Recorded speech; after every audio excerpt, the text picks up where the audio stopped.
1984 October 31వ తేదీన అప్పటి మన దేశ ప్రధాని అయినటువంటి ఇందిరాగాంధీ గారు తన నివాసం వద్ద ఉదయం 9:29 తన ఇద్దరు బాడీగార్డ్ల చేత కాల్చి చంపబడ్డారు. ఈ సంఘటనతో దేశం మొత్తం ఒకసారిగా ఉలిక్కిపడింది. అసలు ఇందిరాగాంధీ గారిని తన వద్ద ఉన్న ఇద్దరు సిక్కు బాడీగార్డులు ఎందుకు చంపవలసి వచ్చింది? ఆపరేషన్ బ్లూ స్టార్ అంటే ఏంటి? ఆపరేషన్ బ్లాక్ థండర్ అంటే ఏంటి?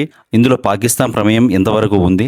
ఇందిరాగాంధీని చంపిన తర్వాత దేశంలో ఎలాంటి పరిస్థితులు నెలకొన్నాయి అనే విషయాలు ఈ వీడియోలో తెలుసుకుందాం. 1947 ఆగస్టు 15వ తేదీన బ్రిటిషర్లు ఇండియాకు స్వతంత్రం ఇచ్చి దేశాన్ని విడిచిపెట్టి వెళ్ళిపోయారు. ఇదే సమయంలో ఇండియా 2 దేశాలుగా విడిపోవలసి వచ్చింది. సరిగ్గా ఈ విభజనలోనే పంజాబ్ కూడా 2 ప్రాంతాలుగా విడిపోయింది. ఈస్ట్ సైడ్ సిక్కులు ఎక్కువగా ఉన్న ప్రాంతాన్ని ఇండియాలో, వెస్ట్ సైడ్ ముస్లిమ్స్ ఎక్కువగా ఉన్న ప్రాంతాన్ని పాకిస్తాన్లో కలిపారు. ఇప్పుడు భారతదేశంలో ఉన్నటువంటి సిక్కులు అందరూ కూడా ఒక యూనియన్గా ఏర్పడి పంజాబ్ను ప్రత్యేక దేశంగా ఏర్పాటు చేయాలని డిమాండ్ చేశారు. దీనిని అవకాశంగా తీసుకున్నటువంటి పాకిస్తాన్ వీరికి మద్దతు ఇస్తూ దేశంలో అల్లర్లు సృష్టించడం కొరకు డబ్బు, ఆయుధాలు మరియు శిక్షణలు ఇచ్చేది. ఇదంతా కూడా పంజాబ్లోని గోల్డెన్ టెంపుల్ ఆవరణంలో జరుగుతూ ఉంది. ఈ విషయాన్ని గ్రహించినటువంటి అప్పటి ప్రధాని ఇందిరాగాంధీ గారు 1984 జూన్ 1వ తేదీన ప్రారంభించినటువంటి ఈ కార్యక్రమం పేరే operation blue star. Operation blue star అనేది సిక్కు దమ్దామి తక్సల్ నాయకుడు జర్నల్ సింగ్ భింద్రన్వాలే మరియు అతని అనుచరులను గోల్డెన్ టెంపుల్ భవనాల నుంచి తొలగించడానికి 1984 జూన్ 1 నుంచి జూన్ 10వ తేదీ వరకు జరిగినటువంటి ఒక భారత సైనిక చర్య పేరే ఆపరేషన్ బ్లూ స్టార్. 1982 జూలై 2లో సిక్కు రాజకీయ పార్టీ అయినటువంటి అకాలీదళ్ అధ్యక్షుడు ఉచన్ సింగ్ లాంగోవర్ అరెస్టు నుంచి తప్పించుకున్నటకు భింద్రన్వాలేను గోల్డెన్ టెంపుల్లో తనకు నివాసం ఏర్పాటు చేయాలని ఆహ్వానించారు. ఇండియన్ ఇంటెలిజెన్స్ ఏజెన్సీ ప్రకారం ఇందులో 3 ప్రముఖమైన వ్యక్తులు ఉన్నారు. వీరు భారతదేశంలో ప్రముఖ యుద్ధాలలో పాల్గొన్నటువంటి షాబేగ్ సింగ్, జర్నల్ సింగ్ మరియు అమృత్ సింగ్. ఈ 3 కూడా ఖలిస్తాన్ మూవ్మెంట్లో ప్రముఖులు. అంతేకాదు సాహిబ్ సింగ్ ద్వారా వీరందరికీ ఆయుధాల వాడకంలో ట్రైనింగ్లు ఇచ్చేవారు. ఈ ఆపరేషన్ కోసం సోవియట్ ఇంటెలిజెన్స్ ఏజెన్సీ మరియు ఇండియన్ ఇంటెలిజెన్స్ ఏజెన్సీ అయినటువంటి రీసెర్చ్ అండ్ అనాలిసిస్ వింగ్ కలిసి కొన్ని గ్రూపులుగా ఏర్పడి ఐఎస్ఐ పంజాబ్లో కొనసాగిస్తున్న కార్యకలాపాలపై దృష్టి సాధించారు.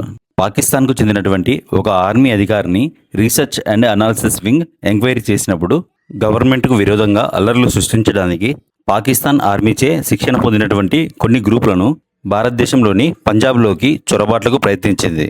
అయితే ఇండియన్ బార్డర్ సెక్యూరిటీ ఎక్కువగా ఉండడంతో వీరిని గుర్తించి వెనక్కి పంపివేశారు. అయితే ఇతర మార్గాలైనటువంటి పాకిస్తాన్ ఆక్యుపైడ్ కాశ్మీర్ మరియు గుజరాత్లోని కచ్ రీజన్ ద్వారా ప్రవేశించినట్లు వెల్లడించారు.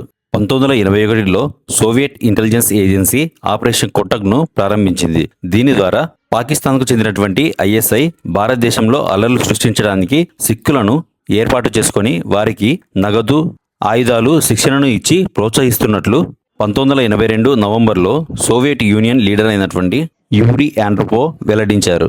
సోవియట్ ఇంటెలిజెన్స్ ఏజెన్సీ ఇచ్చినటువంటి ఈ సమాచారాన్ని సీరియస్గా తీసుకున్నటువంటి ప్రధానమంత్రి ఇందిరాగాంధీ గారు దేశంలో ఉన్నటువంటి బలగాలను పంజాబ్కు పంపించారు. ప్రత్యేక సిక్కు దేశం కావాలని డిమాండ్ చేసే వారందరూ కలిసి ఒక పొలిటికల్ పార్టీని ఏర్పాటు చేశారు. అదే అనంతపూర్ సాహెబ్ రిజల్యూషన్. ఇది 1973లో ఏర్పాటు చేయబడింది.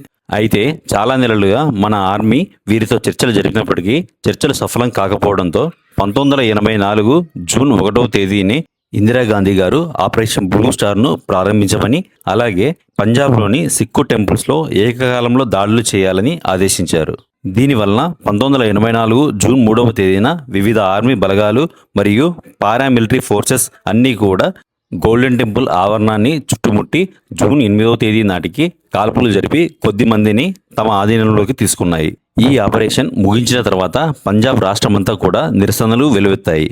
ఈ నిరసనలలో పాల్గొన్నటువంటి ప్రజలను, సిక్కు సంఘాలను, రాజకీయ నాయకులను మరియు విద్యార్థులను అందరినీ కూడా కట్టడి చేయడానికి పంజాబ్ రాష్ట్రం అంతా కూడా ఆపరేషన్ వుడ్ రోజును ఇందిరాగాంధీ గారు భారత ఆర్మీ చేత ప్రారంభించారు.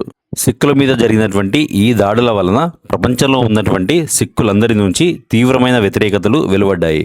చాలామంది ఆర్మీలో మరియు వివిధ సివిల్ పోస్టులలో ఉన్నటువంటి సిక్కులు అందరూ కూడా తమ ఉద్యోగాలకు రాజీనామా చేశారు. అలాగే వివిధ పథకాలు అందుకున్నటువంటి సిక్కులు అందరూ కూడా తమ యొక్క పథకాలను తిరిగి ఇచ్చేశారు.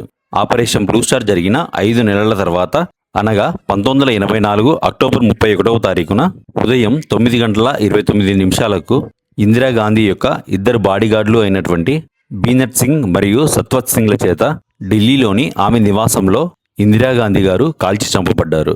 ఇందిరాగాంధీ హత్యకు ప్రతీకారంగా ఒక స్టేట్ ఆర్గనైజ్డ్ లీడింగ్ ప్రోగ్రాం ద్వారా 1984లో దేశవ్యాప్తంగా యాంటీ సిక్ అల్లర్లు కొనసాగాయి.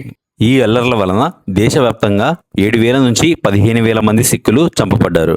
ఈ అల్లర్లన్నీ కూడా ప్రధానంగా ఢిల్లీలో మరియు సిక్కులు ఎక్కువగా ఉండేటువంటి నార్త్ ప్రాంతంలో ఎక్కువగా జరిగాయి. తరువాత 1984 చివరి నాటికి సిక్కుల యొక్క డిమాండ్ మేరకు ఆర్మీ బలగాలు గోల్డెన్ టెంపుల్ నుంచి వెనక్కి వెళ్ళవలసి వచ్చింది.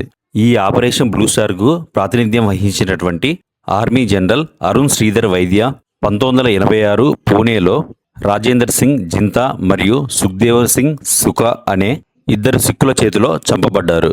అటు తర్వాత 1992 అక్టోబర్ 7న వీరిద్దరికి ఉరిశిక్షను విధించారు. అటు తర్వాత 1986 మార్చిన సిక్కులు తిరిగి గోల్డెన్ టెంపుల్ను తమ ఆధీనంలోకి తీసుకున్నారు.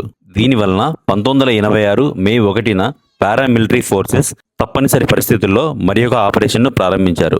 అదే ఆపరేషన్ బ్లాక్ థండర్. ఈ ఆపరేషన్లో భాగంగా పారామిలిటరీ పోలీసులు 3 నెలలుగా గోల్డెన్ టెంపుల్ను ఆక్రమించినటువంటి సిక్కులను 12 గంటల పాటు శ్రమించి గోల్డెన్ టెంపుల్ నుంచి బయటకు పంపించారు. అయితే వీటికి ముఖ్య కారకులు మాత్రం ఇందులో నుంచి తప్పించుకున్నారు. ఇటువంటి సమస్యలు మరలా పునరావృతం కాకుండా భారత ప్రభుత్వం 1990 జూన్లో టెంపుల్ చుట్టుపక్కల ప్రాంతాల్లో నివసించే వారిని ఖాళీ చేయించి అక్కడ ఎటువంటి తీవ్రవాద చర్యలు జరగకుండా చూడాలని ఆదేశాలు జారీ చేసింది. నా ఈ ఎక్స్ప్లెనేషన్ మీకు నచ్చినట్లయితే వీడియోని లైక్ చేసి షేర్ చేయండి. మరిన్ని ఇలాంటి వీడియోస్ కోసం మన ఛానల్ని సబ్స్క్రైబ్ చేయండి.